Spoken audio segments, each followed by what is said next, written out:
नरवीर शिवाकाशीद यांचा जन्म पन्हाळगडाच्या पायथ्याशी असलेल्या नेबापूर या एका खेडेगावात नाभिक कुटुंबात झाला. 12 बलुतेदारांना व्यवसायाचे शिक्षण पिढीजात मिळत असे. मेहनतीने शरीर कमविणे, दांडपट्टा चालवणे, अवघड आणि प्रतिकूल परिस्थितीत आडमार्गाने गड चढणे आणि उतरणे, सतत लढाई करणे असा त्यांचा दिनक्रम असे. मजबूत बांधा, सरळ नाक, तेजस्वी नजर आणि जीवाची पर्वा न बाळगता शत्रूच्या पोटात घुसून गुप्त माहिती काढण्यात ते अगदी पटाईत होते.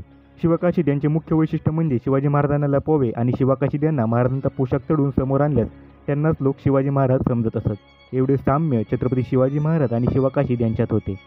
दिनांक 2 मार्च 1660 रोजी आदिलशहाने अफजलखानाच्या वधानंतर सिद्दी जोहर या स्वराज्यावर आक्रमण करण्याचा आदेश दिला.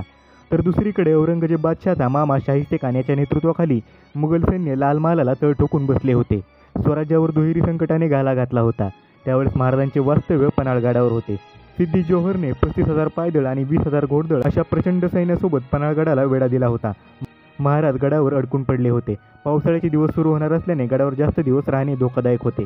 महाराजांनी विशाळगडाकडे जाण्याचा निर्णय पक्का केला. रात्री 10 वाजण्याच्या सुमारास महाराज पालखीत बसले आणि भोयांनी पालखी उचलली व पन्हाळगडाकडे निघाली. रायाजी बांदल, फुलाजी प्रभू आणि बाजीप्रभू देशपांडे सह निवडक 600 मावळे बरोबर होते. शिवाकाशीद यांनी पण महाराजांसारखा पोशाख घालून एका पालखीत बसले होते. पाऊस, वादळ, वारा आणि विजांचा कडकडाट एकसारखा चालू होता. शिवाजी महाराजांची पालखी आणि शिवाकाशीद यांच्या पालख्या विरुद्ध बाजूने गड उतरत असतानाच सिद्दी जोहरच्या सैन्याने शिवाकाशीद यांची पालखी अडवली आणि शिवाजी महाराजांना कैद केल्याचा आनंद त्यांना झाला होता. शिवाजी राजे समजून शिवाकाशीद यांची पालखी त्यांनी सिद्दी जोहरच्या छावणीत आणली. शिवाकाशीद यांना सिद्दी जोहरच्या पुढे उभे करतच काहीतरी काळेबेरे असल्याचं त्यांनी ओळखले.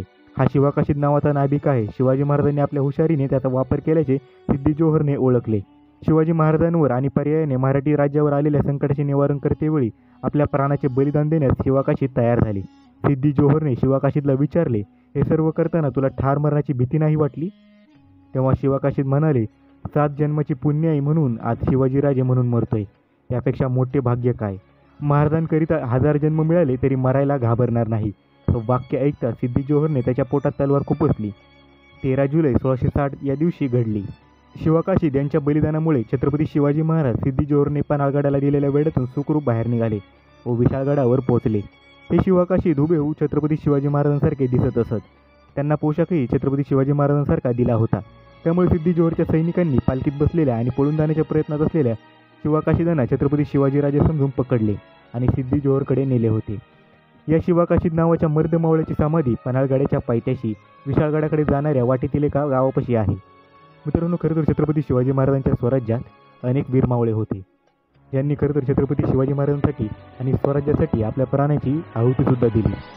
आणि त्यातीलच एक होते वीर शिवाकाशीद, ज्यांनी आपल्या प्राणाची पर्वा न करता केवळ आणि केवळ छत्रपती शिवाजी महाराजांसाठी आणि या स्वराज्यासाठी आपल्या प्राणाची आहुती दिली. आपल्या जीवाची पर्वासुद्धा त्यांनी केली नाही. छत्रपतींच्या या वीर मावळ्याला म्हणजेच वीर शिवाकाशीद यांना आपल्या सर्वांचा मानाचा मुजरा.